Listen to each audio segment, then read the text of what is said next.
In Uganda, we have had so many international multi-entry companies who have actually had the international standard here. Yeah. They're faring so well. Yep.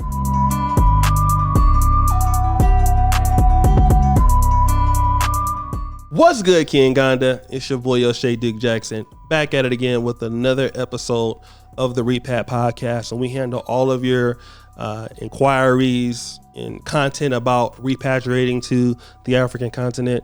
And it wouldn't be right if I didn't bring a specialist in this. This is Tina from Expat Assist. I'll let her tell you what she does with this company. All right, everyone. Welcome right here. I'm Tina Namato from Expat Assist, and I'm an operations director. Currently, Expat Assist has 3 services, and that is relocation, immigration, and business setup. So we basically measure in people who are trying to come to Uganda to stay and have their businesses and lives running. All right, give her a round of applause because she definitely has done that for your boy. Life was really bad for me, but we've done some episodes here. You've appeared on also the African Diaspora Network. Yes. So people have reached out to you and bugged you on the phone and all that through WhatsApp. Yes. But so you've dealt with a lot of, since our interview, a lot of people from the Black diaspora, both Ugandans abroad, African Americans, Caribbeans, have contacted you. Yes, those who are in Uganda currently and those who are actually planning to come.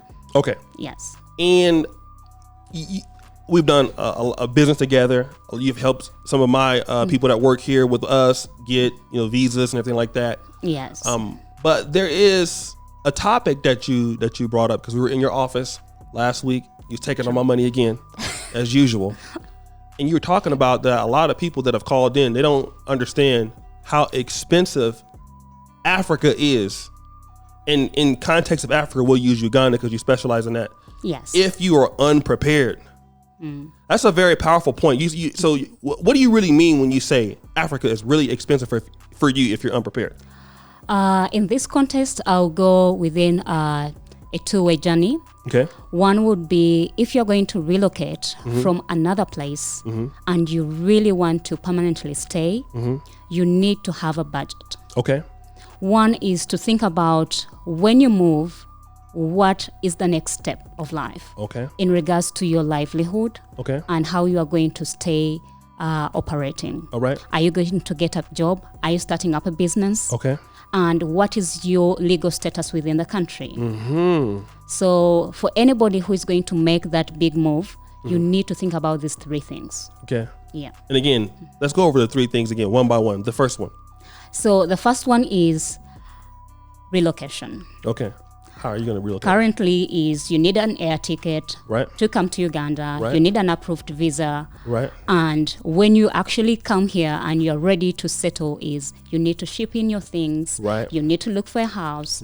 If you have kids, you have to, get a school that is really competitive within the market. An international school for an international standard, which is not cheap. How much can some of those international schools range from? For one semester, they pay around $6,000 to $4,500. So you find that averagely you are spending almost $5,000 on one child per semester. And not including co-curricular activities, which are paid separately. Okay. So and there's some schools that go as much as I think like $30,000 a year here. Yes. I've seen some of those. Yeah. So relocating is so important because a lot of people just kind of feel like, all right, well, I saw O'Shea on YouTube, I'm going to just move out there and just roll the dice. I went to college in America. It should be easy in Africa. What I always encourage people to do is give it a try. Come on tour. Right. Have the feel. Okay. That is open to everyone. Right. But if you're looking at the permanent move, then you really need to tighten up the belts and try to see that it is viable. Right. Yes. Okay, let's go with the second step. What was the second step again? The second step was, what am I doing after the relocation? All right. That is a very big question. Okay. So most people would say, I have moved here, let me look for a job. So how many people in Uganda want to hire an expatriate? Okay. Let's talk about that. That's interesting. How many people in Uganda want to hire an expatriate? Yes. Yeah. Because hiring an expatriate is costly compared to hiring a Ugandan. Mm-hmm. A Ugandan is a citizen. Okay. And they don't need to have a work permit. Okay. As an expatriate, you would need to have a work permit, which is $2,500 each year. Per year. Mm-hmm. So you view that so many companies would rather hire locals instead of expatriates so that they can have a little bit of saving, especially after COVID. Yes. Yeah. So then again, unless you have maybe there's some NGOs and things like that. Yeah. You're most likely, if you want to move to Uganda or possibly any African country right now. Yeah. You're most likely going to be either you have income from the United States. Yes.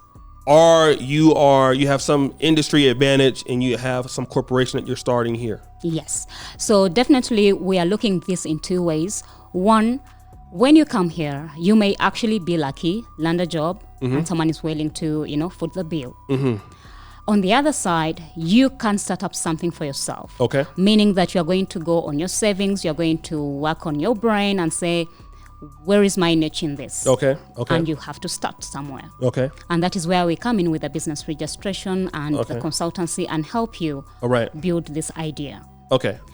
Then on the other note is if you're not having the two options, you're not employed, you're not in business, so let me know what option is left out there.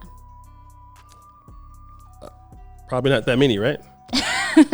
Probably there are really not many. So you're going to live like a tourist, and that leaves a lot of questions because tourist visas are only 3 months and you can only extend them for 2 other months, which gives you roughly 5 months to make up your mind on the big question. Right. And we're going to talk about that because we have a lot of people living illegally in Africa on tourist visas. Yes. That's next episode. But thirdly, what's the last third thing you said? So we want to cover them by. So the third thing that I really said is the immigration costs. Okay. So most people, when they're out there, they're not actually prepared to pay the legal fees for the immigration. Right. And remember that getting to the country on a tourist visa is as cheap as $52. Right. Just pay that with your credit card and you're ready to board. Right. However, the big question comes in when the tourist visa is actually expiring. Okay. And you're looking for the next step.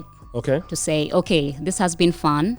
So how do we we move on from from being just a 3 months person to maybe 1 year to 6 months or for 3 years?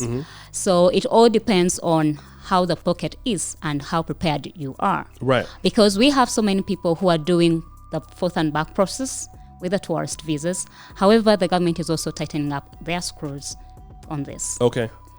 Yeah, because previously we had a tourist visa which you can just get on arrival. Right. Just board the plane and get it on arrival. Yeah. It is no longer there. That's true. Apply online, get your visa approved, get into the country. So that is one way. Right. Then after that, you can get a visa extension. That can be free of charge at immigration spot. And if you want to stay longer, there are options. Kind of a special pass for another 3 months will cost you $400. Okay. A work permit will cost you $2,500. So you find so many people saying, no, I cannot afford the $2,500, but I want to stay. My bigger question is, do you have something that you are staying behind for? Right. Because that is the basis of my consultancy and saying, okay, since you're starting up this, this will be the right visa to apply for going forward. Remember that these visas are dependent on an entity in Uganda. Okay. And there are only two. You are either hired or you are a business owner. Hello. Okay. The easiest option that people actually go for would be, I want a dependent pass. Okay. On who? I want to get married. Okay. So the bigger question is, where are you going to find a Ugandan who is ready to get married? Right. And get a dependent pass? Tinder? And how fast can you do it? Right. So that you can, Stay. But you're probably going to be out here. I know you have horror stories about that. But let me just kind of get to this because for me, I've been working with you since 2020. Yes. We're now in 2022. And I didn't have all my ducks in a row, like you helped me register a company here. I was making decent money, but I found that, okay, I eventually want to be in Uganda and get things set up. But still, that process is still like, for me, it's been 2 years. And I've been leaving and then returning and leaving and then returning and leaving and returning and paying tax and returning. And a lot of people just want to make that move right away. But I found out, like many other Africans in the diaspora, that, hey, okay, we want to be here by a certain time. Let's just slowly move forward. Let's, get the hired help. Let's figure out how the systems work. We know we want to make the change, but it might not be right now. Let's build the cash flow systems up. Do you have a lot of clients that have chosen that strategy to leave and come back and let things happen slowly as they're getting more of a competitive advantage before they decide to make the whole full trip or the full move? Definitely, we have a couple that have actually come in that way, but most of them are very undecisive on what they really want. They feel like, okay, what is all this move all about? All right. And some of them get carried away in the middle of the process. Can you carried away? Can you explain? Like, give me an example of what you mean when you say carried away. When I say carried away is they come here very enthusiastic, find the place is great.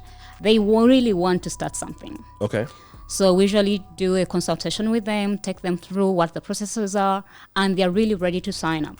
Okay. After 3 days or 3 months of fun, they'll be like, why don't I go back to the US and make up my mind? I'll give you a call. Let's keep in touch. So the thing is, we keep in touch. Okay. I was like, okay, yeah, I'm coming next month. I think this will be a good idea. Do you have any ventures that you believe that will be good within the sectors? And you really advise them accordingly. And still they come on the same process. So they play that forth and back without really deciding to start up something and make it grow. Right. Yeah. Which takes time. Takes time. Yeah, money. And, so the forth and back process really never gets anything done. Okay. Yeah. Okay. Because once you're ready to start something, you start thinking and growing it. Okay. Yeah. Right. So people are just undecisive. So look at yourself. You came here, we helped with the incorporation. You left people out here working. Right. So whenever you are out there, anywhere in the world, you know that you are actually having a team that is actually backing you up. Right. So that is what I encourage people. Ugandans are very qualified in so many things. Oh, yeah. Okay. And you can easily get the right people on ground. Right. And this can actually help you grow your business in a way that when you come here, start up something, give it a try. Right. At a very minimal cost. Okay. Don't just go into something, just because you decided yesterday and you want to venture into it. I believe in progressive growth. Right. So you believe that all these things can actually eventually turn out to be a mega business. Okay. When you first take the first step. Okay. Yeah. Now that's important. Because I was talking to Paul. He runs UG Unlocked. Yeah. And he's actually in the same city as me in the United States, which is Sacramento, California. All right. He has a poultry farm here. He started small. He's a very successful man by anybody international standards. He's way richer than me. Shout out to you, Paul. Shout out to UG Unlocked too. And he told me, he left me a voice message. He watches every podcast. Okay. He said, I hired somebody to manage my farm over Zoom. He goes, there is a stigma that Ugandans are not trustworthy. He said, no, there are a lot of Ugandans that are trustworthy and that you can build a team around those people. And he says, I manage my farm. I have cameras around. Yeah. I manage who comes in and who buys, and I'm not even there. Yes. And so there's ways to get around that. Obviously, people may not know that, but even me, I'm not here the majority of the time. But when I come back, there is a team in place. The concepts are already laid out. Jonita's a wonderful manager. the best in Bukoto or Tenda. So she's really good. Yeah. But I noticed that many people that come here, they have not built that team and those specialized people. They don't pay for consultations, or they don't have that specialized team, and they're trying to do everything by themselves because they're not decided. They're not ready for the big move. Because what I always tell people is you need to test it out. All right? Especially when you're not sure about it. You need to build something, fail, and say it's quit. But you can't quit when you haven't started. Right. Yep. Let me ask you this: as far as there's a lot of people talking about Ghana, the Gambia, Tanzania, and people even told me like, "Yo, why are you in Uganda and not the other places?" What advantages does repatting to Uganda? What do you think this country has as an advantage over maybe some of the other countries that people are looking into? And maybe Uganda might be a place that they may want to come, especially some of the people from the African diaspora, the Ugandan diaspora, people who are kind of iffy on coming back here. Why is Uganda such a viable option from people in the Black world that are looking for a country in Africa to call home? For me, Uganda is a place that I call home, and I believe that most people would actually fit here better than any place. One would be Uganda is very social compared to so many other African countries. We have tested this out with, even with our neighboring countries, which I won't mention. People testify. It's really, and secondly, also we have good security. We have not actually had a lot of issues with the security. And also when we look at the business environment, Uganda is at a stage where I call it a virgin land. At a raw stage. Anything here can actually turn up to be major success. We have people who actually are willing to work at a very low pay and very skilled. We have land that anybody can acquire and develop anything. Are you in real estate? Are you in agriculture? Are you in engineering? So there are so many viable experiences and sectors that people can actually invest in. What is your skill? Yes. Come and invest in it. Yeah. Yep. Well, and shout out to we went to Arua. I didn't go, but the team went, and wow, that potential to do business at the South Sudanese and Congolese border. I know that Rwanda was just opened back up, and I know they paying US dollars for stuff from Uganda. So there's a big opportunity there. But let's just say, for example, because a lot of us in America, we are not, you can work for good jobs and make $50 an hour, $40 an hour. The corporations are there. But now, as you find that maybe when you come to Uganda, you will be now the employer, finding the skilled people. You might need to look at your interpersonal skills. Some of those things I found out that I had to work on. Still, I am developing, having some more patience with what goes on here. Yes. Sometimes. So what are some of the things that you would say that people who have never been an entrepreneur may be looking to brush up on certain those things? What kind of skills do they need to start something here if they've never done it before in the United States? What would you suggest? Basically, I know you're gonna take it all from someone because, of course, we have a very huge difference when it comes to business culture and also socially. So one has to be mentally prepared. That is the first step. There is a huge step because you'll find that as Ugandans, we do things a little bit differently. We may be more slow. A bit. We may not be able to work under a lot of pressure. We may be able not to comply or listen or take instructions as someone needs them, like in the Western world. It doesn't mean that we won't get the job done. Yes. It is kind of a culture exchange for someone who is actually beginning. And usually we take people through the cultural session to say, okay, what is the business environment like, and how do you really incorporate yourself within the Ugandan business world so that you are able to work business seamlessly with them. Because if you're going to hire someone, you're not hiring an American, you're hiring a Ugandan. So how does a Ugandan work? That is very key. So you need to understand the culture. You have to. Because I lost the entire business at one point because I was like really pissed, but I didn't understand that. But I think that people's expectations need to be set. Yes. And also, I believe that you need to set your own standards. It doesn't mean that if you really learn the culture, you have to go with the culture. Right. That's a very key point. Yeah. You always have to set the standards on which your entity will run. Right. So these people may understand what exactly you need and upgrade to what you have set. Right. And it's very possible. You see it all the time. That's international companies here. It is very possible. Go to we have cafeteria. seen people actually measure up. In Uganda, we have had so many international multi-entry companies who have actually had the international standard here. Yeah. They're faring so well. Yep.